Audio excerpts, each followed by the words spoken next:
Guys, thanks for tuning in and welcome back to Blue Oval Tavern. This is episode 4 of I Saved My Dad's Foxbody Mustang. We're going to put a bow on it today. We're going to cover the suspension work that we did and the body restoration. Check it out.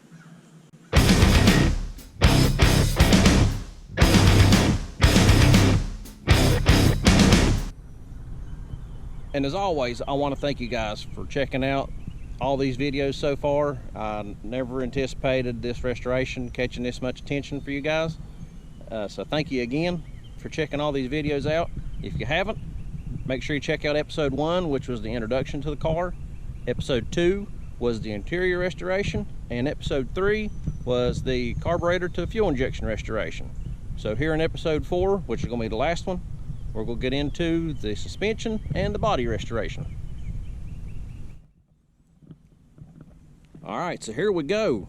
Just like everything, it's got to come to an end. Here's episode 4 and the final episode.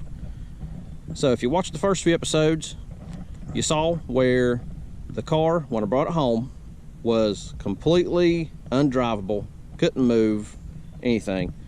So one of the first things we started tackling so that I could get the car moving, to get it in the garage, was getting the brakes and the suspension where everything worked again. So, as I do with all my rides, I'm a big fan of BMR springs. I got them on my 2018 Mustang. So I picked up a set of BMR springs. I love the ride quality, and I love the stance of the BMRs. It's a high quality item. So I had that apart on the springs. The car needed new shocks and struts. So I started on the back of the car, just because that was the easiest to get to. And we put a set of Monroe OE Spectrum shocks all around on it. I picked those just because this car is just going to be a cruiser, a parade car. I'm not racing it. I'm not putting it on any road courses. So I just wanted to go with a budget shock that had good ride quality. And I gotta say, I'm not disappointed with the Monroe so far.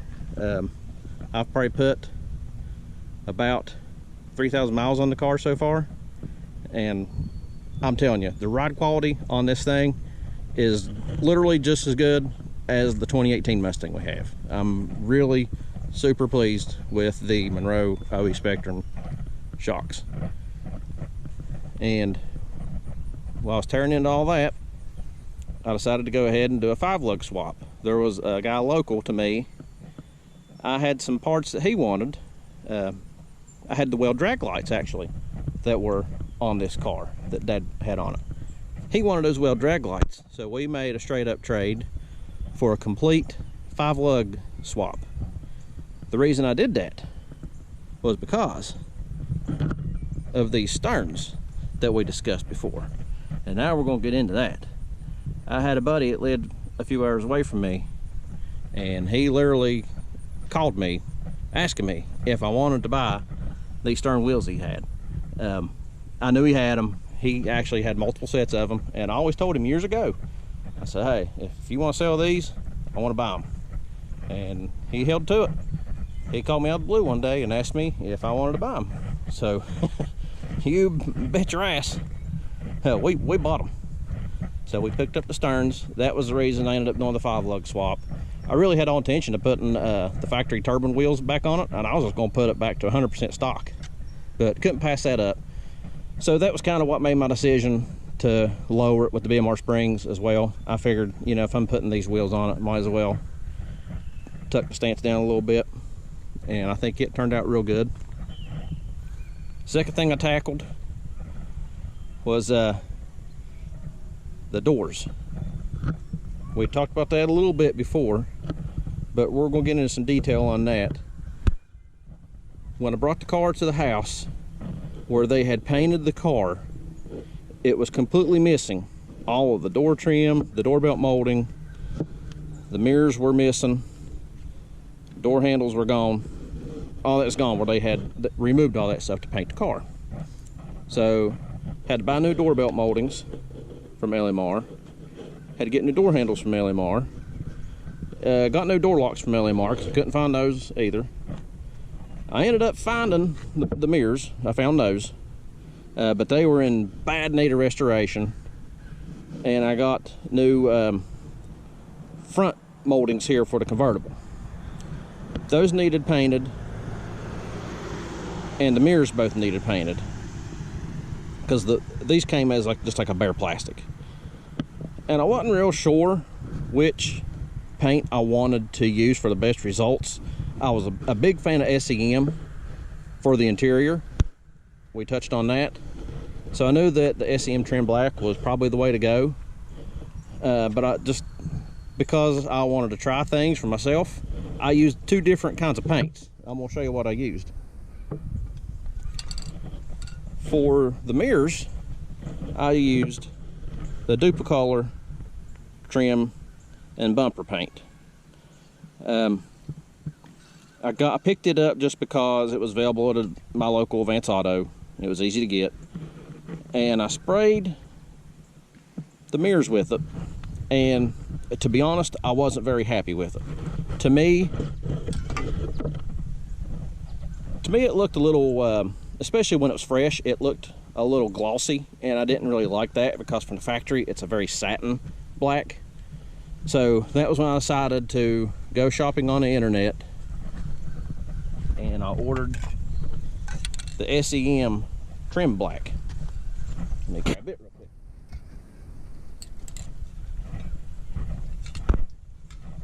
This is what I bought for the rest of the trim. SEM trim black 39143.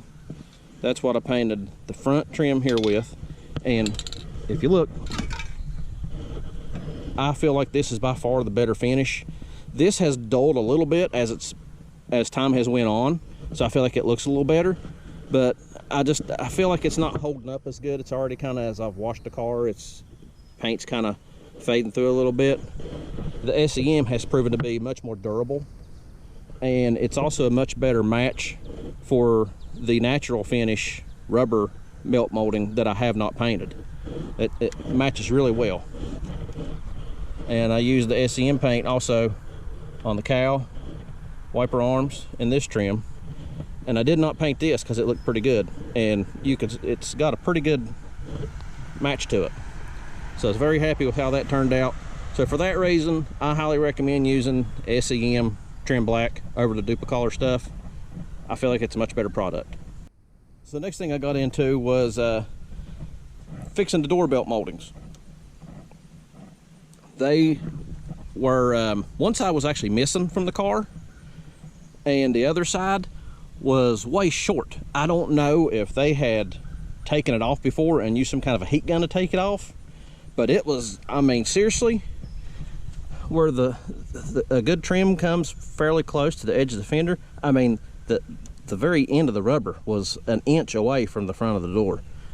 I don't know what caused that to happen, so I went ahead and bought two new door moldings from LMR, and they were products from Daniel Carpenter, and they fit great. I know nowadays people are having trouble getting door belt moldings that fit right and are the proper length, and you can see from mine that mine do fit good. Mine were bought either in, I think 2021 was when I bought these. And you know, we got the proper spacing at the rear of the door, and still got good spacing at the front of the door. So at least if they were made in 2021 and they come from Daniel Carpenter, from my experience, they're going to be a good fit. Had my buddy paint those up. So then we moved to other parts of the body. When I brought it up from Dad's, he had a big old Cobra R hood with the SVO scoop and one-piece headlights. So first thing I did was I got rid of that hood, and I traded the one-piece headlights. Actually, I traded those one-piece headlights to a fella kind of local for the fuel injection harness that I used to put the fuel injection pack on the car. Straight up trade. So that's where those went. So I ended up buying just a set of repop headlights from LMR.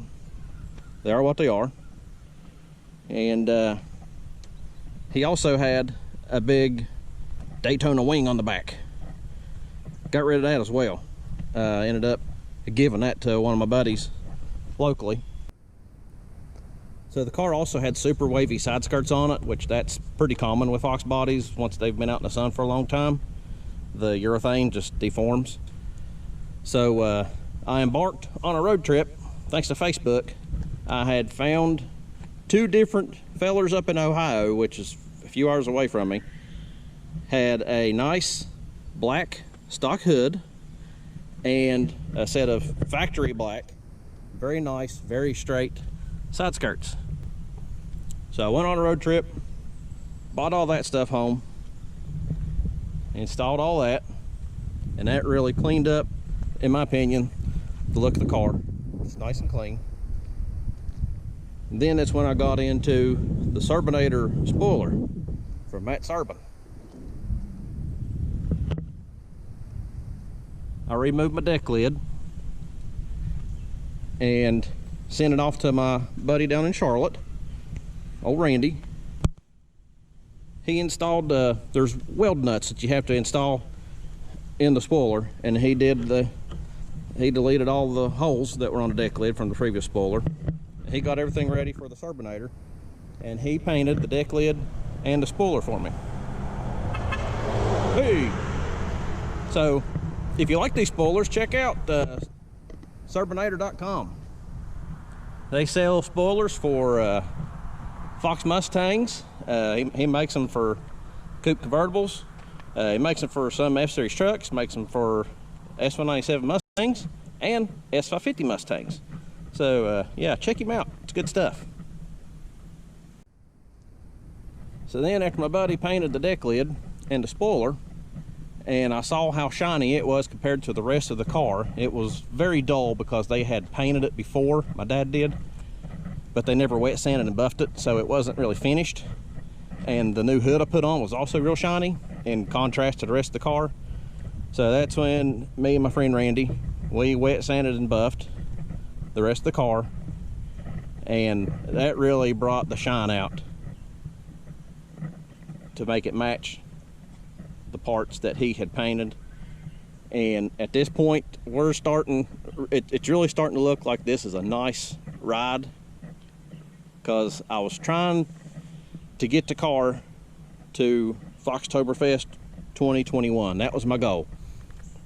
That was in October, because as you've seen in the previous videos, my dad's birthday was in July. So I got the car actually running on his birthday in July. So then the next goal was Foxtoberfest. Had to get it there. That was #1 on my plan. So thanks to my buddy Randy doing the wet sanding and buff job, we're headed there. Done good, Randy. And we also can't forget about the tape stripe. I got a whole new roll of the bright red tape stripe from LMR. The car originally came with the red tape stripe in it. When Dad had the car painted, they just had left it solid black, and they put this old copper stripe down the middle of it that I have removed. So I put the red tape stripe back in it, and super pleased with the quality of that stripe kit from LMR. And so I finally moved on to the front suspension of the car. I had put the 5-lug rotors on, no problem. But I also wanted to install the BMR springs, the Monroe struts, and I went ahead and picked up a set of Maximum Motorsports Kestra camber plates. Threw all that on, and some stainless brake lines. And I gotta tell you, you just put some fresh pads and some stainless lines on these cars. I'm not saying it's a road course car, but we all know how terrible Foxbody brakes are.